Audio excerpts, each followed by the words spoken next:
everyone, Once Bitten here at the Battle Report. So this game took place about a week and a half prior to the U.S. Masters tournament. My opponent made it to the U.S. Masters. It was playing in it.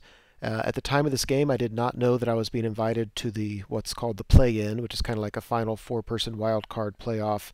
The winner goes. So as of the time of this recording, there's a chance I might still get into the U.S. Masters, a 25% chance.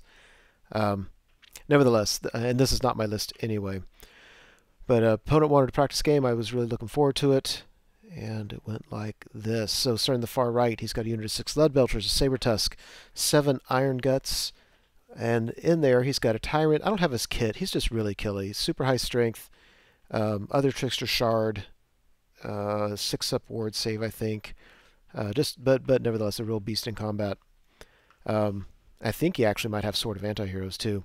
Bruiser BSB, 2 Firebellies, 1 with a scroll, 1 with the Hellheart. Next to them, unit of 9 Bulls and a Saber-Tusk. And in held in reserve to be brought in as scouts, he has a unit of Man-Eaters.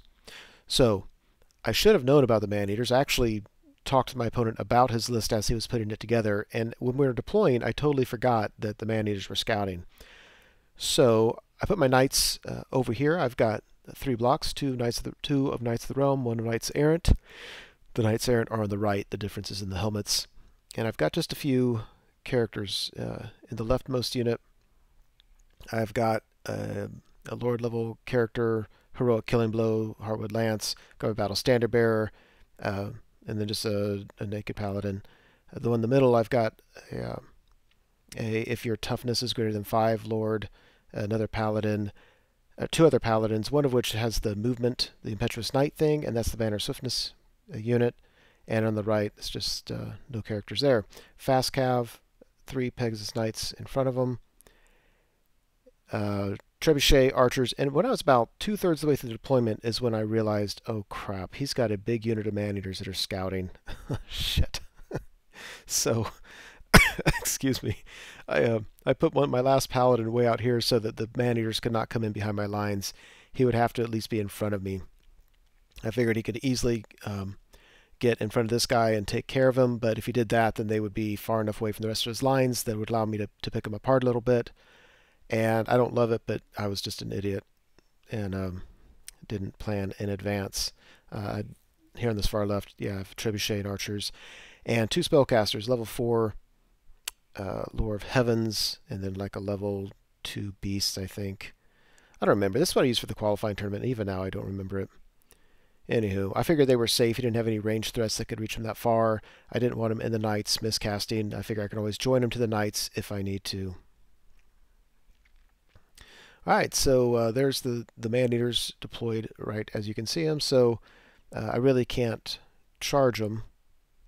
I think he made it so that the Knights Errant couldn't quite see him, but I don't think it matters. I think the Knights Errant charge those Man-Eaters, they die. So those Man-Eaters have their poison, scouting, and they have pistols. Alright, so Ogres turn 1. Man-Eaters pretty much stay where they are, because for the second instance in this game, I'm a total idiot. I put the bowman within 6 inches of the trebuchet, and there's no leadership nearby, so he's just going to try to panic the bowman. If they panic, the trebuchet panics, and I can't shoot turn 1. Then turn 2, he can just take the Man-Eaters and charge the trebuchet. Yeah, just really bad playing on my part. So he used the Leadbelcher. I think in Magic, his Magic phase is a total bust. Just awful. My opponent had the most awful luck this game, except for playing an idiot opponent. So his Magic was a bust. I think he cast like a boosted Fireball on the Archers. It only did 2 wounds. The Leadbelchers shot at him and panicked him off the board. It panicked the Trebuchet. So then he could use his Man-Eaters to shoot at the Knights Errant. Only killed 1. And we go to Bretonnian turn 1. So he had a Saber-Tusk hiding just behind that impassable terrain. I decided to go ahead and take my Peg Knights and take care of it. The points don't really help much, but the Saber-Tusks can really, any kind of chaff can really cause a problem. So in order to maneuver my Knight buses around, I took the middle Knight bus and moved it forward, which gave me some space so I could do some swift reforms and movement to bring my other Knights around. And then I brought my fast cav and moved one paladin up so that the man-eaters could not charge the night bus on the top left. So if he charges them, I'm just going to flee and be set up for a pretty juicy countercharge. So I'm happy enough with that. If he charges my trebuchet, I don't love it, but what I'm going to do is just reform those 2 units again and make it so when he comes back on, he cannot avoid a double charge. So happy enough with that. There's that. Got the Comet off and wasn't sure where to put it, but you know, his lead belchers, those buildings, and obviously that Saber Tusk is going to move, but the Saber Tusks, there's not a whole lot of places they can go without getting charged by a single paladin. The man-eaters, if they connect to charge, are going to avoid that, but again, if he charges my paladin and then my fast cav, I'm going to flee. He's going to fail charge. I think he has a decent chance of hitting him, and the Iron Guts going to have a hard time getting away from that Comet. After combat, yeah, I mean, one thought was to overrun and just kind of chaff up his Iron Gut unit. If he charges, I flee. I probably bounce through the impassable terrain, but the problem is that there was a chance I was going to charge into him, and I didn't feel like getting my Peg Knights just killed, so I just reformed. If he charges anything, I'll just flee. Ogre's turn 2. Top middle, his bull unit charges my Peg Knights. I flee, so you can see me on the left-hand side. His man-eaters charge my paladin, and I flee. And if you look at him between my night buses, he just fit perfectly right through that gap. I think he fled through one thing, probably the fast cav, and they passed their panic. Then he redirected towards my trebuchet, and I think he needed like an 8. But he usually takes Swift Stride on these guys, but he didn't have it, so he needs to roll an 8 on 2 dice, and he fails it. So, yeah, he's set up for a juicy countercharge. Of course, he can flee that, and if he does, I'm actually okay with it because my night buses will still be safely together, and he will flee right towards that Comet. Yeah, there's that. That was good. I liked him failing that. But then again, if he would have connected, I pretty much had a guaranteed double charge on my next turn. Whenever he came back on, there those guys fleeing, and we go to Bretonnian turn 2. I almost made just the hugest mistake, but here's how things worked out. If you look at the top middle, I have a new unit of knights there. They could see his bull unit. If he stuck with them, I was going to easily win that.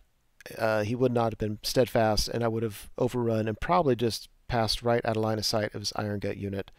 So he decided just to flee with those guys, and they just rolled kind of low, and my night bus caught him. The problem is, when I catch him in reform, I cannot get out of line of sight of his Iron Gut unit, but luckily, he never did charge the fast cav. They're available. They go up to redirect his Iron Guts. By the way, obviously on his turn, the Comet didn't go off. If it goes off on my turn, if it rolls high enough to hit the fast cav, I might just kill my own unit. And that's going to cost me the game because his Iron Guts charge my knights, and I can't stand up to that.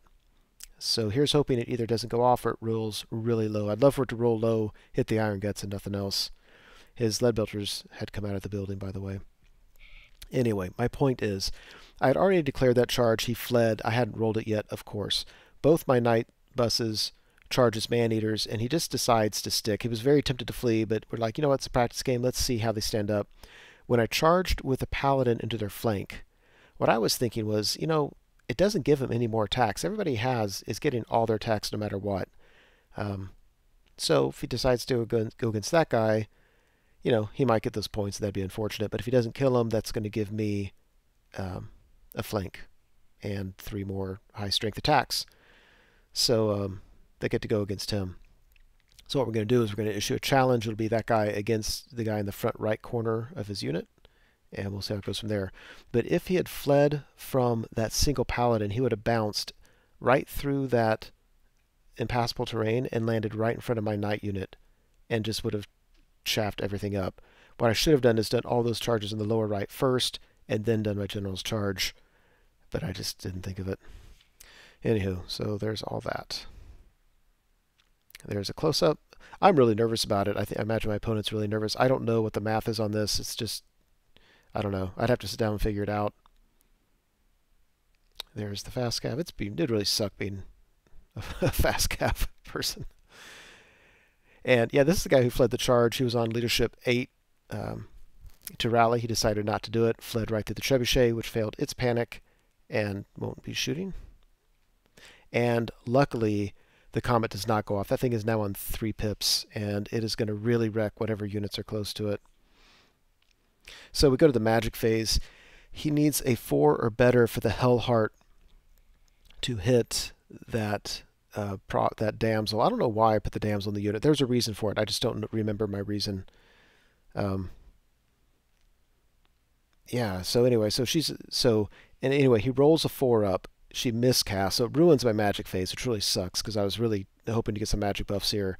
Then on the miscast, I roll a 7, which is the absolute worst thing. Every model in base contact takes a strength 10 hit. That's 8 models. Oh my gosh. So you figure 8 at strength 10. You might roll a one or two ones, so it should be 6 or 7. And then I get a 5 upwards, so I might save a couple. So we're at 4 or 5 wounds. Yeah, only 2 wounds. Insanely unlucky for my opponent. Oh my gosh. So the miscast actually only cost me 1 attack in close combat. Well, plus a horse, so 2 attacks.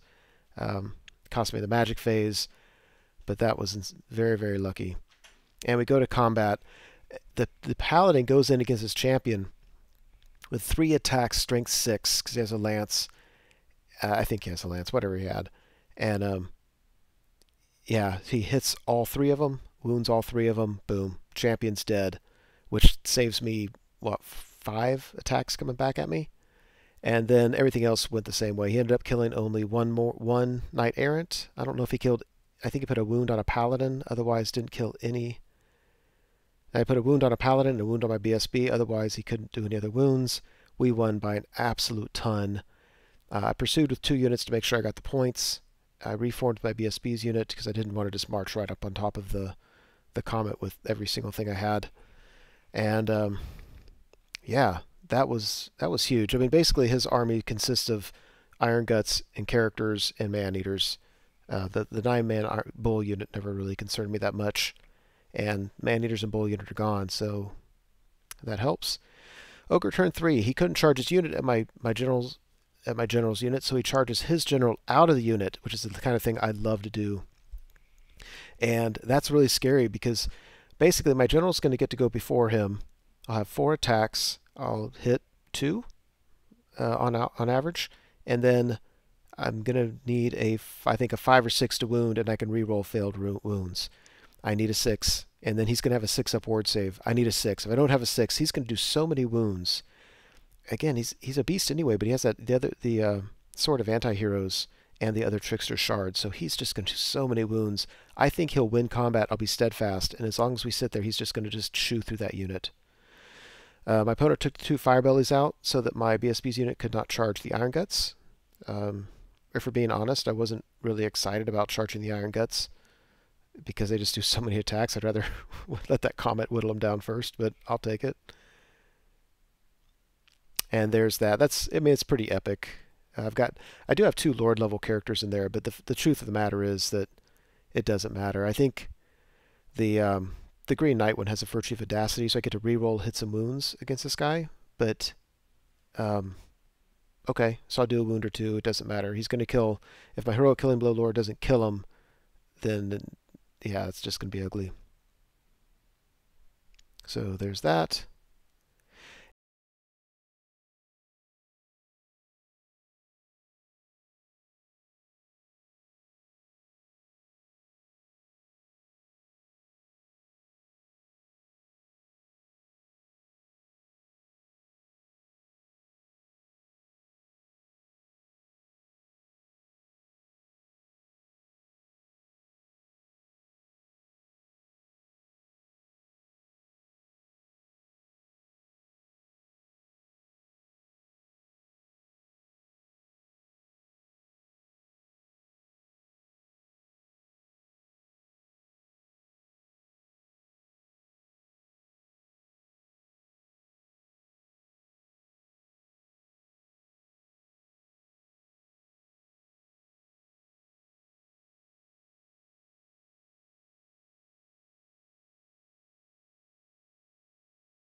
Hey everyone, Once Bitten here. Thanks for watching the video. I hope you enjoyed it.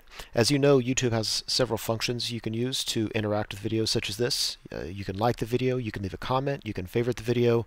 I want you to know that I appreciate it when you do things like that. It feels much more interactive than simply me talking to a screen. So if you're willing to do so, please like, comment, and favorite the videos. Subscribe to the channel if you want, and you certainly are welcome to share this video on your blog or other websites if you are so inclined. Again, thanks for watching, hope you enjoyed it, and I'll see you next time.